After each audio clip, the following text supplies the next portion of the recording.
Physics burner আজকে তোমাদেরকে class 10 মাধ্যমিকের এভরিডে টেস্ট পেপার এর পেজ নাম্বার তোমাদের করানো হবে 330 অর্থাৎ 330 নাম্বার যে পেজ আছে সেই পেজের সমাধান করা হবে। তো এর আগের ভিডিওতে তোমাদেরকে 32-এর পর থেকে সমস্ত পেজকে করানো আছে, অর্থাৎ 32 পেজ হচ্ছে তোমাদের ফিজিক্যাল সায়েন্সের প্রথম পেজ নাম্বার, যেগুলোকে আমার ভিডিওর প্লেলিস্ট সেকশনে পাবে। এছাড়া ডিসক্রিপশন বক্সে প্লেলিস্টের একটা তোমার লিঙ্ক করা আছে, সেই লিঙ্ক থেকে তোমরা পেয়ে যাবে। আর যদি এই ভিডিওগুলো পিডিএফ নিতে চাও তাহলে টেলিগ্রাম লিঙ্কে জয়েন হয়ে যাবে, ঠিক আছে। আর আমি চেষ্টা করছি তোমাদেরকে এই 32 পেজ থেকে একদম লাস্ট পর্যন্ত যতগুলো পেজ আছে প্রত্যেকটা শর্ট কোশ্চেন একটা জিপ ফাইলে রেডি করে দেবো। যদি কেউ বাই করতে চাও তাহলে টেলিগ্রাম চ্যানেলের মধ্যে তোমরা সেটা জয়েন করে নেবে। তো আজকের ভিডিওতে প্রথমে দেখো এবিডি টেস্ট পেপার এর 330 নাম্বার পেজে সলিউশন করব, ভালো করে দেখবে। যদি কোনো অসুবিধা হয় সঙ্গে সঙ্গে আমাকে কমেন্ট করবে। প্রথম কোশ্চেন আছে, নিচের কোন গ্যাসটি, বিভাগ কয়ের একের একে বলছে নিচের কোন গ্যাসটি ভূপৃষ্ঠ থেকে দীর্ঘ তরঙ্গদৈর্ঘ্য বিশিষ্ট অবলোহিত রশ্মি শোষণ করে। তাহলে অবলোহিত রশ্মি কারা শোষণ করতে পারে? যারা গ্রিন হাউস এফেক্ট এর জন্য দায়ী হয়। তাহলে গ্রিন হাউস এফেক্টের জন্য দায়ী, এখানে দেখো নাইট্রোজেন, অক্সিজেন আর হিলিয়াম দেওয়া আছে। নাইট্রোজেন, অক্সিজেন, হিলিয়াম এরা তিনজনে গ্রিন হাউস গ্যাস নয়, পরীক্ষাতে কোশ্চেন করে, এটা মনে রাখবে। তাহলে কোনটা হবে এখানে? না CH4 অর্থাৎ মিথেন। সবচেয়ে বেশি দায়ী কে হয়? 50% দায়ী থাকে কার্বন ডাইঅক্সাইড। তাহলে উত্তর হচ্ছে 1.1 সি। তাহলে দেখো 1.1 সিকে আমরা এখানে সঠিক উত্তর হিসাবে ধরে নিয়েছি, 1.1 সিকে। তারপরের কোশ্চেন দেখো 1.2, কোনটি বাস্তবে সম্ভব নয়? দিয়েছে কি 100 degree centigrade, -100 degree centigrade, 100 kelvin আর -100 কেলভিন। দেখো কেলভিনে আমাদের লাস্ট যে মানটা ধরা হয় সেটা হচ্ছে 0 কেলভিন, আর সেই 0 কেলভিনের মানটা সেন্টিগ্রেডে কত হয়? -273.15 ডিগ্রি সেন্টিগ্রেড। কেলভিনে -100 এটা কখনো সম্ভব নয়। তাহলে অপশন ডিটা এখানে সঠিক উত্তর হবে। 1.3তে আছে 9 গ্রাম জলে অণুর সংখ্যা n হলে 22 গ্রাম CO2 এর অণুর সংখ্যা কত? খুব ভালো কোশ্চেন দিয়েছে। 1.3তে 9 গ্রাম জলে অণুর সংখ্যা, জল এর মোট আণবিক ভর কত হয়? না জলের ক্ষেত্রে দেখো ক্যালকুলেশন করার সময় আমরা কী লিখছি, না জলের আণবিক ভর হচ্ছে H2O যদি ধরা হয়, তাহলে হাইড্রোজেন থাকছে দুটো অর্থাৎ 2 × 1, আর অক্সিজেন একটা অর্থাৎ 1 × 16। সবগুলোর আমরা আণবিক ভর অর্থাৎ ভর সংখ্যা নিয়ে কাজ করছি। তাহলে মোট কত গ্রাম হয়? 18 গ্রাম। তাহলে 18 গ্রামে যদি সে 9 গ্রামে যদি n সংখ্যক থাকে, তাহলে 18 গ্রামে কত সংখ্যক হবে? 2n সংখ্যক, ঠিক আছে, ব্যাপারটা বোঝা গেল। তাহলে 9 গ্রাম জলে অণুর সংখ্যা যদি n হয়, 22 গ্রাম CO2তে কত হবে? তাহলে 9 গ্রাম জলে যদি জল অণুর সংখ্যা যদি n ধরা হয়, তাহলে 18 গ্রামে কত হবে? 2n। আর 18 গ্রামটা জলের স্বাভাবিক অবস্থা বলা হয় বা আণবিক ভর বলা হয়। ঠিক একইভাবে যখন কার্বন ডাইঅক্সাইডে করা হয়, কার্বনের সে CO2 হয়, অর্থাৎ কার্বনের কত হয়? কার্বনের হয় 12, আর অক্সিজেনের 16 × 2 অর্থাৎ 32, দ্যাট ইজ 44 গ্রাম। তাহলে এটাকে কীভাবে লিখবো? না 44 গ্রামে তাহলে কত হবে? 2n হবে, কারণ 18 গ্রাম জল যা মানটা হবে 44 গ্রাম CO2 তারই মান সেই 2nই হবে। তাহলে 44 গ্রামে যদি 2n হয় তাহলে 22 গ্রাম, কারণ কোশ্চেনে ছিল 22 গ্রাম। তাহলে 22 গ্রামে কী হচ্ছে? তার অর্ধেক। তাহলে আলটিমেট সেই কী হবে? n সংখ্যক। তাহলে 9 গ্রাম জলে যে n সংখ্যক হয়, ঠিক একইভাবে 22 গ্রাম CO2তেও সেই n সংখ্যক হবে। এটা হচ্ছে উত্তর। তাহলে উত্তর হচ্ছে n সংখ্যক। n সংখ্যক মানে অপশন বিটা হচ্ছে কারেক্ট অ্যান্সার। পরের কোশ্চেন দেখবে, পরের কোশ্চেনে বলা আছে 1.4, দৈর্ঘ্য প্রসারণ গুণাঙ্ক নিচের কোন ক্ষেত্রে প্রযোজ্য? কঠিন, তরল আর গ্যাসীয়। দৈর্ঘ্য প্রসারণ সবসময় আমাদের কঠিনের ক্ষেত্রে প্রযোজ্য হয়। আচ্ছা, পদার্থের যে আমাদের তাপীয় প্রসারণ পড়েছি কঠিনের, সেখানে কি পাই? দৈর্ঘ্য প্রসারণ গুণাঙ্ক, ক্ষেত্র প্রসারণ গুণাঙ্ক আর আয়তন প্রসারণ গুণাঙ্ক। এই তিনটের ইকুয়েশনে একটু তোমাদেরকে মনে করিয়ে দিই যে দৈর্ঘ্য প্রসারণ গুণাঙ্কর ক্ষেত্রে আমাদেরকে আলফা ধরা হয়, ক্ষেত্র প্রসারণ গুণাঙ্কের ক্ষেত্রে বিটা, আর আমাদের আয়তন প্রসারণ গুণাঙ্কের ক্ষেত্রে গামা ধরা হয়। আর এর রিলেশনটা তোমরা মনে রাখবে, আলফা = β/2 = গামা/3 হয়, ঠিক আছে। সেখান থেকে লেখা যায় বিটা = 2 আলফা আর গামা = 3 আলফা। ব্যাস, যে কথাগুলো বলছি সেগুলোকে সেভ করে রাখো, কারণ এগুলো MCQ হিসাবে ব্যবহার করা হয়। 1.5 আছে, কোনো অবতল দর্পণে বক্রতা কেন্দ্রগামী রশ্মির আপাতন কোণ কত হয়? বক্রতা কেন্দ্রগামী মনে হচ্ছে কোনটা? না যে সি পয়েন্ট ধরা হয়, ঠিক আছে, সেন্টার অফ কার্ভেচার বলা হয়। তাহলে বক্রতা কেন্দ্রগামী যদি হয় তাহলে যে পথে আসে ঠিক সেই পথে ফিরে যায়, অর্থাৎ সেক্ষেত্রে আমাদের আপাতন কোণ কী হয়? 0 ডিগ্রি হবে। তাহলে এখানে উত্তর হবে কত না 0 ডিগ্রি। তাহলে উত্তর কত না 0 ডিগ্রি।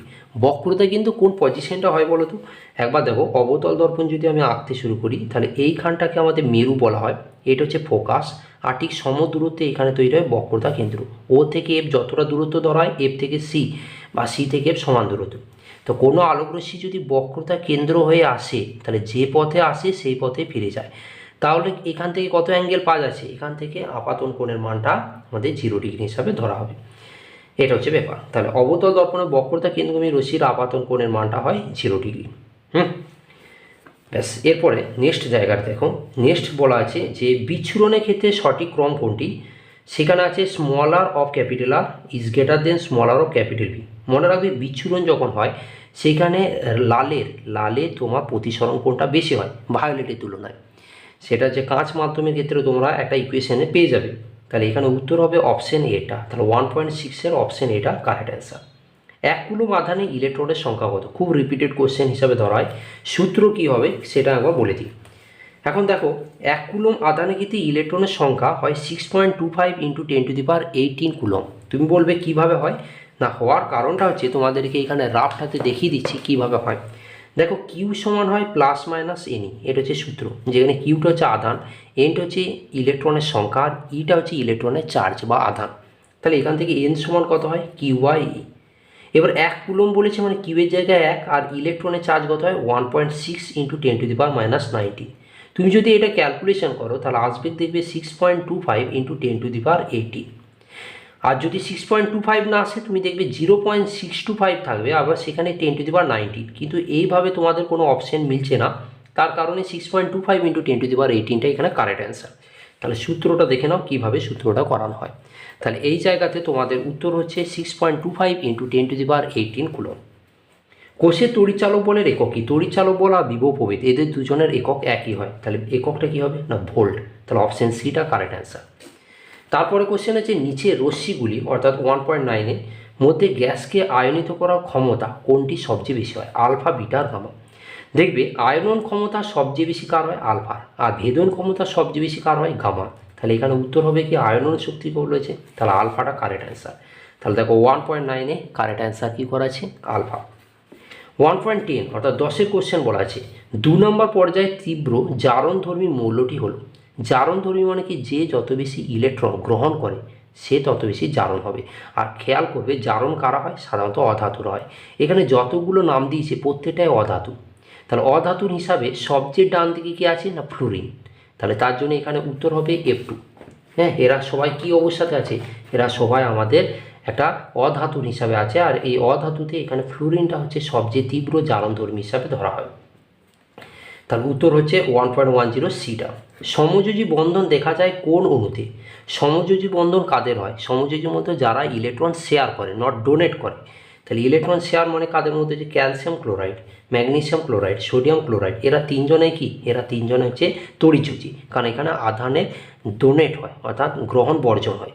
কিন্তু হাইড্রোজেন ক্লোরাইড এর হয় না। তার জন্য এখানে উত্তর হচ্ছে অপশন ডি অর্থাৎ হাইড্রোজেন ক্লোরাইড, যাকে HCl বলা হয়।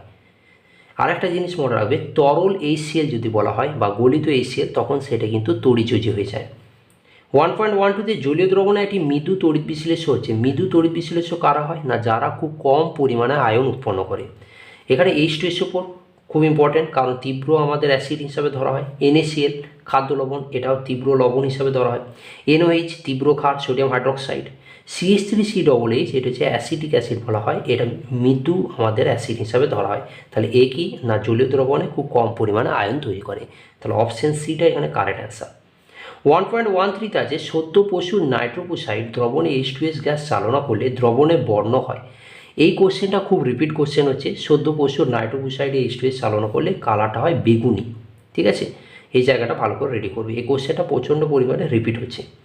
নিচের কোনটি অ্যালুমিনিয়ামের আকরিক বক্সাইটের সংকেত? মনে রাখবে Al2O3.2H2O বা 2H2, এটা হচ্ছে অ্যালুমিনিয়াম আকরিক বক্সাইটের সংকেত। অ্যালকাইন এর সাধারণ সংকেত কি হয়? দেখো, আমাদের যখন জৈব যৌগ পড়েছিলাম তখন সেখানে 3 ধরনের ঘটনা হয়েছিল, অর্থাৎ হাইড্রোকার্বনকে 3টে পার্টে ভাগ করা হয়। হাইড্রোকার্বনকে একটা হচ্ছে অ্যালকেন, অ্যালকিন আর অ্যালকাইন। অ্যালকেন মানে কি? সূত্র হয় CnH2n+2।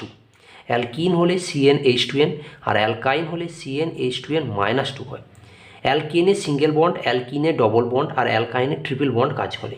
তাহলে এখানে অ্যালকাইন বলেছে ট্রিপল বন্ড, আর তার সূত্র কি CnH2n-2 হয়। তাহলে অপশন বিটা এখানে কারেক্ট অ্যান্সার।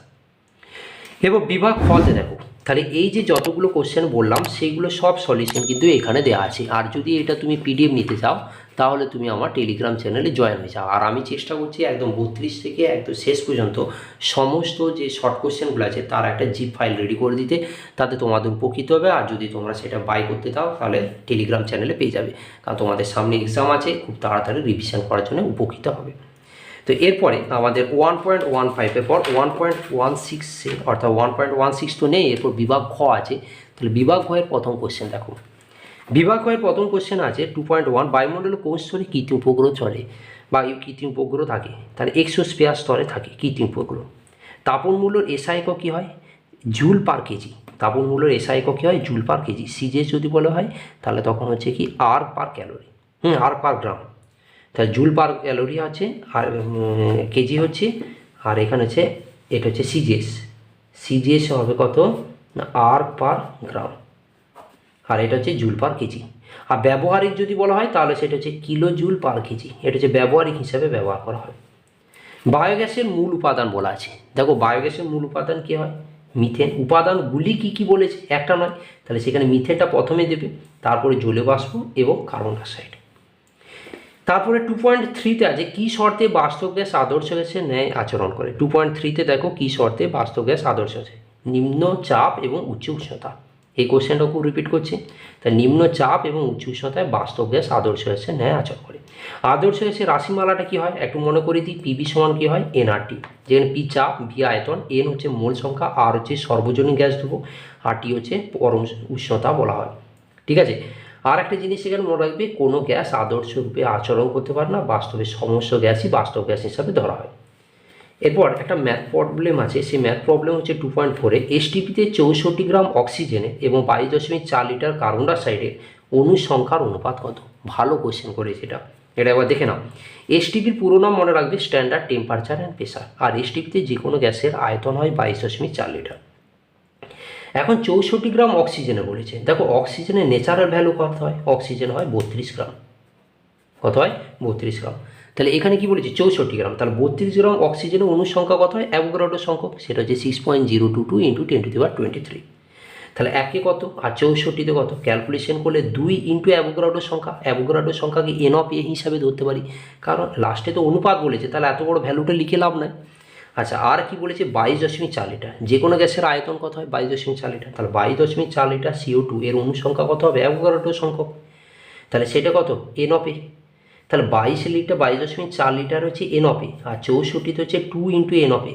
তাহলে কী লিখতে পারি? 64 গ্রাম O2 = 22.4 লিটার CO2 এর যদি অনুপাত করি 2 × Na = Na। তাহলে এন অফ এ কেটে গেলে 2:1 হয়, আর যেটা এখানে দেওয়া আছে। দেখো এই ক্যালকুলেশনগুলোকে করে তারপর ফাইনাল উত্তর দেবে, ডাইরেক্ট কিছু করতে যাও না, তাহলে সেক্ষেত্রে সমস্যায় পড়বে। ঠিক আছে, এগুলো বোঝার জিনিস, এগুলো ক্যালকুলেশন রয়েছে। এরপরে দেখো 2.4-এর পর 2.5-এ 2.5-এ কী কোশ্চেন করা আছে? 2.5-এ কোশ্চেন আছে গ্যাসের আয়তন প্রসারণ গুণাঙ্ক শুধুমাত্র চাপের উপর নির্ভরশীল। গ্যাসে 3 ধরনের প্রসারণ হয়। তো সাধারণত গ্যাসের যে আয়তন প্রসারণটা হয়, ন্যাচারালভাবে গ্যাসে শুধুমাত্র আয়তন প্রসারণটাকে ধরা হয়, সেটা শুধু চাপের উপর নির্ভরশীল না, এটা মিথ্যা কথা বলছে। কারণ চাপের উপর নয়, তার সাথে আমাদের আর একটা জিনিসের উপর নির্ভরশীল হয়, সেটা হচ্ছে উষ্ণতার উপরও হয়ে থাকে। তাহলে গ্যাসের আয়তন শুধুমাত্র চাপের উপর নির্ভরশীল, এটা ভুল, এটা হচ্ছে মিথ্যা। এসআই পদ্ধতিতে তাপ পরিবাহিতার একক কী হয়? Watt, metre inverse, kelvin inverse. এটা অথবা কোশ্চেন। আর না হলে কি হয়? Joule, metre inverse, kelvin inverse, second inverse. আর এই জুল পার সেকেন্ডটাকে এক কথায় ওয়াট বলা হয়। খুব রিপিটেড কোশ্চেন এসআই পদ্ধতিতে তাপ পরিবাহিতার একক। এরপরে তারপরে তোমরা দেখো অবতল দর্পণে। অবতল দর্পণে কি বলেছে? অবতল দর্পণে একটি ব্যবহার দিবেই, দর্পণে যে কোনো একটা ব্যবহার দিতে বলবে। অবতল দর্পণ বস্তুকে বড় করতে সাহায্য করে, মনে রাখার সুবিধা। অবতল নামটা বড় অর্থাৎ বড় করে দেখায়, উত্তল নামটা ছোট অর্থাৎ ছোট করে দেখায়। অবতল দর্পণের একটি ব্যবহার হচ্ছে দন্ত চিকিৎসায় ব্যবহার হয়, ইএনটি ডাক্তাররা ব্যবহার করে থাকেন, দাড়ি কামানোর কাজে ব্যবহার করা হয়। এগুলো হচ্ছে ব্যবহার। পরে কোশ্চেন ছিল উত্তর লেন্সে প্রধান অক্ষের সমান্তরাল কোনো রশ্মি লেন্স দ্বারা প্রতিসরণের পর কোন পথে যায়? প্রধানকে সমান্তরাল যদি হয় লেন্সের পর ফোকাসে যায়, আর এই কোশ্চেনটা গত বছর পড়েছিল। তাহলে প্রধানকে সমান্তরাল হলে কী হবে না, সে ফোকাসের মধ্য দিয়ে যাবে এবং সেটাকে মুখ্য ফোকাস হিসাবে ধরা হয়। তারপরে কোশ্চেন ছিল অওহমীয় পরিবাহীর উদাহরণ দাও। অওহমীয় পরিবাহী মানে কারা না, যারা ওহমের সূত্র মেনে চলে না। তাহলে অওহমীয় পরিবাহীর উদাহরণ যদি বলা হয় তাহলে সেটা তোমরা কি দিবে না, সেটা আমাদের সিলিকন, জার্মেনিয়াম, এগুলো অওহমীয় পরিবাহী হিসাবে ধরা হয়। ডায়োড, ট্রায়োড, তাহলে এখানে কি দিয়েছি সিলিকন। ফিউজ-তারের উপাদানগুলি কী কী পরে কোশ্চেন ছিল, পিবি আর এসএন কত পার্সেন্ট থাকে খেয়াল রাখবে, 75% থাকে লেড বা পিবি, আর এসএন থাকে 25%। এরা বর্তনীর সাথে কিভাবে যুক্ত থাকে, লাইভ তারের সাথে শ্রেণী সমবায়ে যুক্ত থাকে। তারপরে কোশ্চেন কী ছিল, 92U238, এটা ইউরেনিয়ামের একটা আইসোটোপ হিসাবে ধরা হয়। সেইখান থেকে তীরচিহ্ন দিয়ে 90 থোরিয়াম 234 আছে। মানেটা কি বলতে আছে যে এখানে পরমাণু ক্রমাঙ্ক দেখো 2 একক কমেছে আর ভর সংখ্যা 4 একক কমেছে। তাহলে পরমাণু ক্রমাঙ্ক 2 একক আর ভর সংখ্যা 4 একক কোন তেজস্ক্রিয় রশ্মি নির্গত হলে হয়, সেটা হচ্ছে আলফা। তাহলে এখানে কী হয়েছে, একটা আলফা নিঃসরণ হয়েছে। একটা বিটা নিঃসরণ কী হয়, পরমাণু ক্রমাঙ্ক 1 একক বেড়ে যায় আর ভর সংখ্যার কোনো পরিবর্তন হয় না। আর গামার ক্ষেত্রে কোনো পরিবর্তনই হয় না, জাস্ট সে নর্মাল স্টেট থেকে এক্সাইটেড স্টেটে কিংবা এক্সাইটেড থেকে নর্মাল স্টেটে পরিণত হয়। অথবাতে কোশ্চেন ছিল যে নিউক্লিয় সংযোজনে যে শক্তি উৎপন্ন হয় তার উৎস কী, মনে রাখবে ভর ত্রুটি, আর ভর ত্রুটিকে ডেলএম দিয়ে ধরা হয়। আর এখানে আমাদের বন্ধন শক্তির ইকুয়েশন থেকে লেখা যায় ডেলি সমান হয় ডেলএম ইন্টু সি স্কোয়ার। বন্ধন শক্তি এবছরের জন্য খুব ইম্পর্টেন্ট, কোশ্চেন করতেই পারে যে বন্ধন শক্তি কাকে বলে, ভর ত্রুটির সাথে সম্পর্ক কী, খুব রিপিটেড কোশ্চেন। 2.11 বাম স্তম্ভ আর ডান স্তম্ভ কোথায় আছে, বাম স্তম্ভ আর ডান স্তম্ভতে কী বলা আছে, একটি সন্ধিগত মৌল কী, দেখো সন্ধিগত মৌল মানে কি ট্রানজিশন অ্যাটম, আর কারা হয় না, এখানে অপশানটা হবে আয়রন, এফি। ডুরালুমিন যে ধাতুতে শতকরা পরিমাণ সর্বাধিক, ডুরালুমিনের মধ্যে থাকে অ্যালুমিনিয়াম। কী কী থাকে ডুরালুমিনে, AlCuMgMn, ঠিক আছে, আর অ্যালুমিনিয়াম থেকে 95%। আর ডুরালুমিন কী কাজে ব্যবহার করা হয় না, বিমানে পাত বা বিমানে যন্ত্রাংশ নির্মাণে ব্যবহার হয়। অ্যানোড মাটি কী থাকে, কোপার। অ্যানোড মাঠে আরও অনেকই থাকে, যেমন প্লাটিনাম থাকে, গোল্ড থাকে, তারপরে আমাদের সিলভার থাকে, কিন্তু এখানে অপশানে কপারটা হচ্ছে। আর ইউরেনিয়ামের তোর মৌল মানে ইউরেনিয়ামের পরবর্তী যে মৌলগুলোকে ধরা হয় কৃত্রিম উপায়ে প্রস্তুত হয় সেগুলো, এটা হচ্ছে পোলোনিয়াম। তাহলে দেখো একসাথে আমি তোমাদেরকে অনেকগুলোকে উত্তর বা অনেকগুলো কোশ্চেনকে বলে দিচ্ছি, সেগুলোকে মাথায় রাখো, ভিডিওটা ভালো করে দেখো তোমরা, তাহলে বুঝতে পারবে। আর যদি ভিডিওটা ভালো লাগে অবশ্যই ভিডিওটা লাইক, শেয়ার, সাবস্ক্রাইব করে দেবে। এরপর নেক্সট হচ্ছে 2.12 Al2O3 যৌগে অ্যালুমিনিয়ামের যোজ্যতা ইলেকট্রন কটি। তাহলে অ্যালুমিনিয়ামের যোজ্যতা ইলেকট্রন ন্যাচারালভাবে মনে রাখবে Al2O3 যে ফিগারটা আসছে কেন আসছে না, অ্যালুমিনিয়ামের হয় কটি না, অ্যালুমিনিয়াম হয় 3 যোজ্যতা, আর অক্সিজেনের যোজ্যতা কত হয় 2। নিয়ে কী হয়, কোনাকুনি গুণ হয়, যেটা আগের অর্থাৎ প্রিভিয়াস ক্লাসে তোমরা শিখেছো। তাহলে সেই জন্য Al2O3 হয়। তাহলে অ্যালুমিনিয়াম এখানে যোজ্যতা কত হচ্ছে, কার তলাতে কত ভ্যালু আছে 3, তাহলে অ্যালুমিনিয়াম যোজ্যতা কত 3 হয়। ন্যাচারালভাবে অ্যালুমিনিয়াম জানো যে 13 হয়, আর 13 ভাঙলে হয় 2, 8 আর 3। তাহলে লাস্ট কক্ষে যে ইলেকট্রনটা থাকে সেই ইলেকট্রনে আবার শর্ত আছে, যদি 1 থেকে 4-এর মধ্যে হয় তাহলে যোজ্যতা সেটাই, আর যদি 4-এর পর থেকে হয় তাহলে 8 থেকে বিয়োগ করতে হয়। তাহলে এখানে 3 আছে, তাহলে 1 থেকে 4-এর মধ্যে পড়ে, তাহলে 3 অ্যান্সার। পরের কোশ্চেন আছে যে গলিত NaCl তড়িৎ বিশ্লেষণে অ্যানোডে কি উৎপন্ন হয়, তাহলে Cl- হয়। যখন তড়িৎ বিশ্লেষণ হয় তাহলে Na++ Cl- হয়। তাহলে ক্যাথোডে কী হয় না, ধনাত্মক আধান বা ধনাত্মক আয়ন উৎপন্ন হয়, তাহলে Na+, আর অ্যানোডে কী হয় ঋণাত্মক, তাহলে Cl-। এখানে কোশ্চেন কী ছিল অ্যানোডে, তাহলে Cl- উত্তর। লোহার চামচে নিকেলে প্রলেপ দিতে ক্যাথোডে কি ব্যবহার করা হয়, কোশ্চেনটা এরকমভাবে দিতে পারে যে তড়িৎদ্বার হিসাবে কি কি ব্যবহার করা হয়। তড়িৎদ্বার কথাটা মানে ক্যাথোড আর অ্যানোড দুটোই প্রকাশ করছে। মনে রাখবে যার উপর নতুন জিনিসটা দেওয়া হবে অর্থাৎ প্রলেপটা যেটা হয় সেটা সর্বদা কী হয় অ্যানোড, আর যার উপর দেওয়া হচ্ছে সেটা সবসময় কী হয় ক্যাথোড। তা লোহার চামচে নিকেল প্রলেপ, ক্যাথোড জানতে চেয়েছে তাহলে লোহার চামচ, যদি অ্যানোড জানতে চাইতো নিকেল দিত, ঠিক আছে। আর তড়িৎ বিশ্লেষণ কি না, তখন নিকেল সালফেট হিসাবে বলতো বোরিক অ্যাসিড মিশ্রিত। সেটা কীভাবে হয়, তড়িৎ বিশ্লেষণটা সবসময় অ্যানোডের যে বিশ্লেষণ তার উপর ডিপেন্ড করে।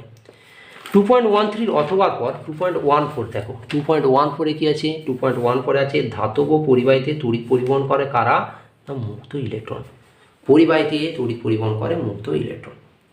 নাইট্রোলিম কি এবছরের সবচেয়ে ইম্পর্টেন্ট কোশ্চেন হিসেবে ধরা যায়। নাইট্রোলিম কি, নাইট্রোলিম হচ্ছে ক্যালসিয়াম সায়ানামাইড এবং কার্বনের ধূসর মিশ্রণকে নাইট্রোলিম বলা হয়। কীভাবে হয়, ক্যালসিয়াম কার্বাইডের সাথে আমাদের নাইট্রোজেনের বিক্রিয়াতে হয়। কত টেম্পারেচার থাকে? মনে রাখবে 1100 ডিগ্রি সেন্টিগ্রেড তাপমাত্রা থাকে।